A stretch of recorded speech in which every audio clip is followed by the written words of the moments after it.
Vai, no.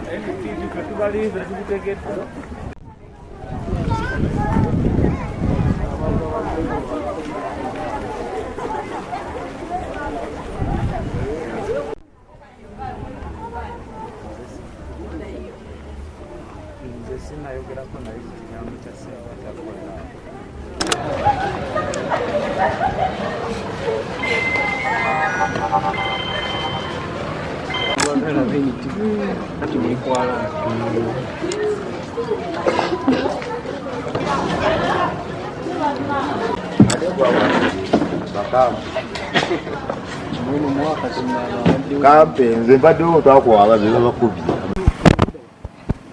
kabojja ekibaddewo amasasi mpulidde amasasi 2 naye nteebereza nga badde babbi bwegafusa amasasi 2 ne batta omu wali wansi owokubiri ne bamuttira wano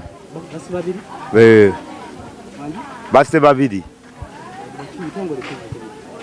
ebitongole sitegedde bibakubye poliisi ezo essaawa zino neenonya ababbi neeno abateebereza nga babbi naye sitegedde essaawa zino babatwala simanyi.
Bakuno ebakwata omanyi drone bateekuma ekima kyokulira bakugiramu oba olina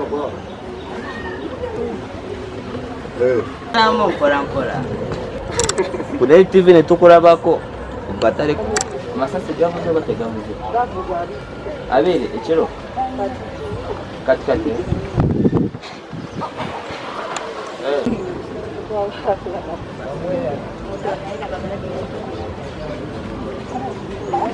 Anji abana bakiriza baro byanjye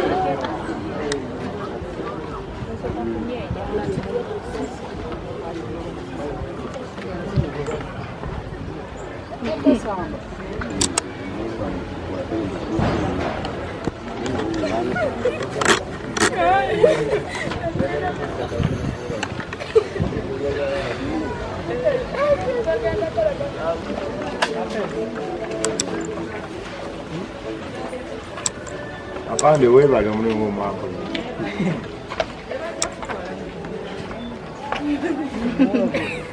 Nakubia ba. Tolo ku muntu wafana tumulabibwa wapo. Yapa ni mwine tusembi. Tumulabe wafana.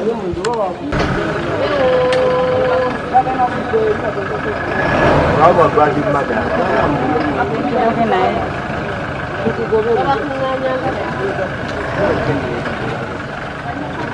Kangineri wa kutirire. Tuketula beko. Tumaje ni naona. Wetu muno. Baada hapa no tumjua mlambo ndani. Tutugaita.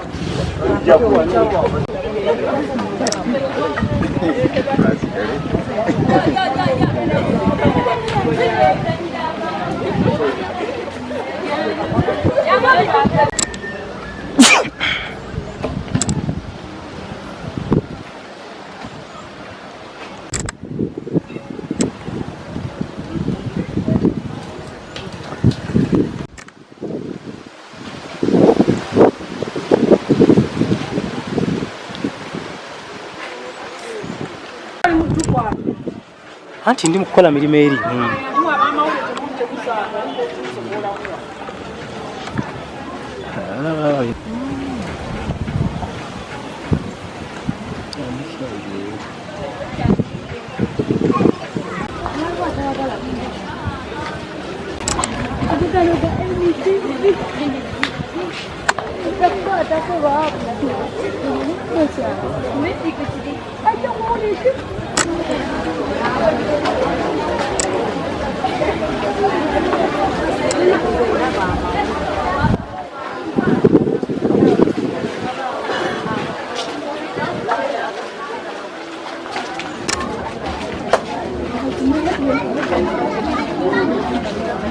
Ya,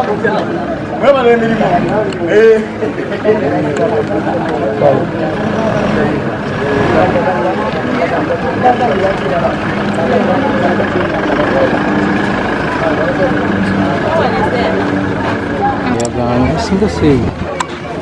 What a proud control about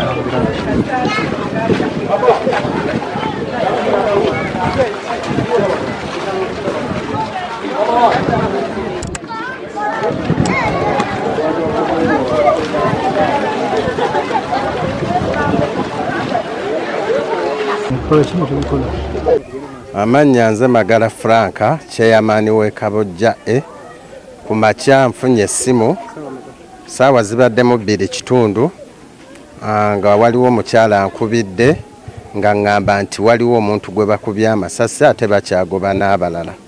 Nfunye kaboda n'enjija enzo tuukawo ng'omu bamaze omutta nga n'omulala bamuttidde ate mu kitundu ekirala.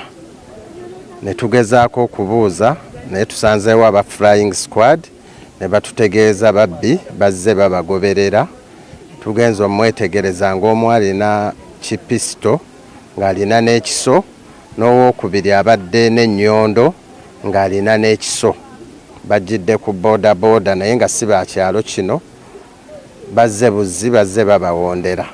Era essaawa eno poliisi emaze obbassa ku mmotoka babatwala. Bakubye babiri naye nga si baakuno bazze buzzi tubeetegereza nga si batuuze baffe. Poliisi ezze era bamaze obbatika babatwala mu mokyale Mulago.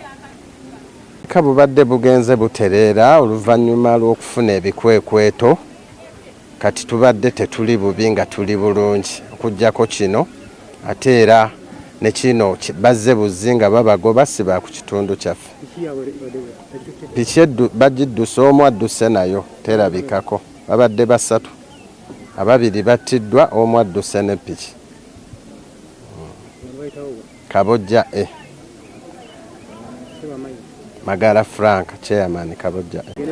Yenze Nanteza Prosi nze eyesimbyewo kadi ya National Unity Platform nga kansila w'abavubuka abachengera Town Council. Ndi mutuuze wa wane Kabojja wenkolera emirimu gyange.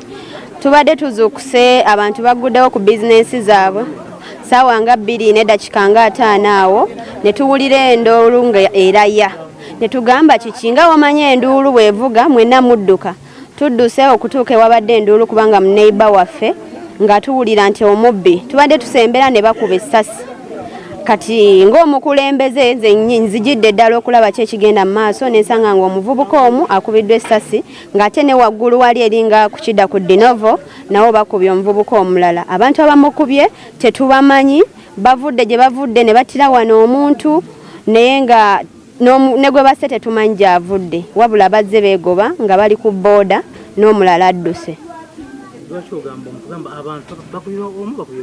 bakubye abantu babiri bakubye abantu babiri wano wennyini we tuyimiridde batiddewo omu ne wali waggulu ku Dinovo era batiddewo omulala ababakubye babadde bambadde engoye eza bulijjo nga ne bw'omusanga oseka naye ng'olowooza muntu wa bulijjo naye ng'ate balina emmundu yesebo wanje poliisi emaliriza oluvannyuma nejja basose ne bajja nga bali ku piki ne bwe bamaze okutta omuntu ate emmotoka endala eya drone ng'erimu abasirikale abalala nayo nejja ate oluvannyuma poliisi nayo nejja netwala emirambo yesebo bye tusobodde okulaba ssebo wano bayitawo Kabojja wabula eno y'ensalo ye Kabojja ne Kinaawa yesebo erinnya Ssekajolo Godfrey nga nze okukiikira ekyalo ekya Kinaawa wabula ekikangabwa kino kigudde ku muliraano ku nsalo eyange eya Kinaawa ne Kabojja so ekikangabwa ekyo kigudde Kabojja naye nga abantu babiri bakubiddwa amasasi ku makya ga leero watutegeddeko nti ababakubye babyakwerinda wadde tumanyi nsonga ntuufu ekubizza abantu abo masasi poliisi ezza oluvannyuma neddipisaze okwetegereza embeera yonna nga bwebadde era ne bakola lipooti ze bakoze ne bajjawo emirambo ne bagitwala n'emmotoka ebaddemu oba oliawo abantu abakubye amasasi neryoka eva mu kifo abakubiddwa amasasi tetubamanyi bapya nnyo mu kitundu kyaffe ekya Kinaawa ne Kabojja kubanga LC ya Kabojja ebaddewo nekakasa nti abantu abo tebamanyi ate ne LC eyaffe eya Kinaawa ng'abantu abo tebamanyi nga ndaba besimatulako nga manyi mubbi wa boda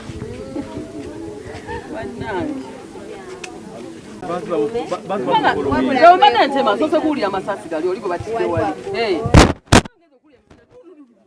kati omuntu nengalula ekyembadde nkutte ejjambya nengalula bwe nti ebbaala abanywi temugenda mu bbaala kubanga nakako kasobola okubeera akatemu bazze bamanyi gwe baagala naye olunaku lwaleero tebadde babatulakinga kufa kirimu temutambula kiro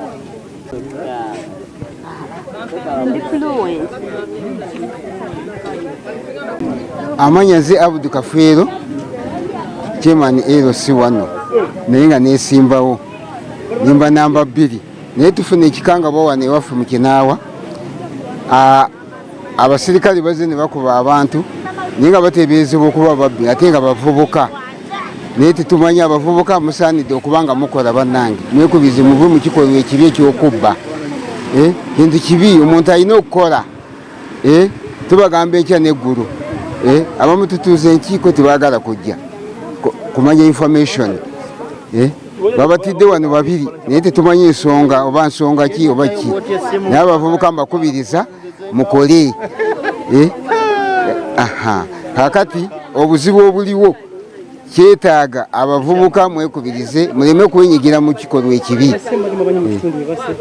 tetubamanyi mu kitundu bebasse era fe abakulembeze batukkiriza nitubalabako naye si ba mu kitundu ndowooza bazze babalondoola information yange nsigadde nze Abdul Kafeero mu Kinaawa ero si wano ebitongole ebikubye ebitongole si bya poliisi naye babadde muleeya naye nga kirabika oba befusi oba baki tetumanyi bazze babagoba Nzalukaga Mathias amakya ga leero saawa zibadde nga 2 n'ekitundu kitundu kyaffe wakati wa Kinaawa ne Kabojja waliwo drone ezenga egoba abavubuka babadde ku boda nga bali basatu ze bagoba kati bwe balabye drone netro batuukako ne bagala babuuke ku pikipiki badduke bagende kakati ne babakuba amasasi ababiri ne babattirawo omu n'adduka wabula kyetwewuunya nti abantu bebaze nga bagoba okubajja eno nga ku Nateete baziza musango ki basobola okuba nga bayina obuzibu babadde babanoonya naye ekibuuzo kiri nti poliisi oba bakuumaddembe ekyo tekitaataaganya okunoonyereza omuntu bw'omutta wanze nsuubira omuntu wali mukubya amasasi mu magulu n'asigala nga mulamu n'ayogera n'asobola bwe baba nga baziba misango asobola okubeera ng'atubuulira ne banne abasigaddeyo ekikoosi ne kati ono bw'omutta n'obujulizi obusse ne beyaliroopye nabo obattiddemu ate ogenda kutawana ate banoonya otya so kyenvumiriramu kyokka naye nga siwagira bikola byakuzza misango n'ekirala ne balimba nenyo okuba nti badde bava ku pikipiki badduke ekikolwa ky'okudduka kiraga nti balabika badde balina omusango naye ne poliisi oba abasirikale mukozese obukugu ng'abatendeke omuntu lwaki omutta ate gweoyagalamu information kati information ogenda kugijja mu mufu omuzimu gwe ogenda kujja gukwa information kyekintabula kyokka obw'okulwanyisa obumenyi bw'amateeka oba okusaanyaawo ebibinja eby'ababbi mu Kampala poliisi n'ebitongole ebirala ebyokwerinda abalina abantu 3 ababbi abaggiddwa mu budde nga bano okunoonyeza kulaga nti basangiddwa Lubona nga basonze ekimundumundu ekijingirire oba pisito enjingirire mu mukyala omusuubuzi nga twafunye information nti waliwo omukyala ababbi gwe bali okugoberera era naffe ne tutandika ekikwekweto nga mu kavuvuŋŋano akukwata ababbi bano amasasi gafulumye era okkakkana nga ababiri bafiiriddewo nga n'omu eyabadde agezaako okudduka ku piki Bajaj Boxer UGA 855K Bajaj Boxer naye nga asangiddwa ng'afudde nga bano tubasanze ne egambibwa okuba nti police warrant card enjingirire awamu n'endagamuntu enjingirire nga okunoonyereza kukyagenda mu maaso. Joint security forces have today neutralized 3 criminals during a disruptive operation carried out today, the 1st of December 2025 at approximately 8 a.m. in Kaboja A, Kasenge Parish, Chengera Town Council in Wakiso District. Reports indicate that the suspects were allegedly armed with knives, breaking tools, toy guns, and other items. One of the suspects was found in possession of suspected forged documents, including a Uganda police warrant card, national ID, amongst other items. Investigations are still ongoing. It is alleged that the suspects were allegedly trailing a businesswoman.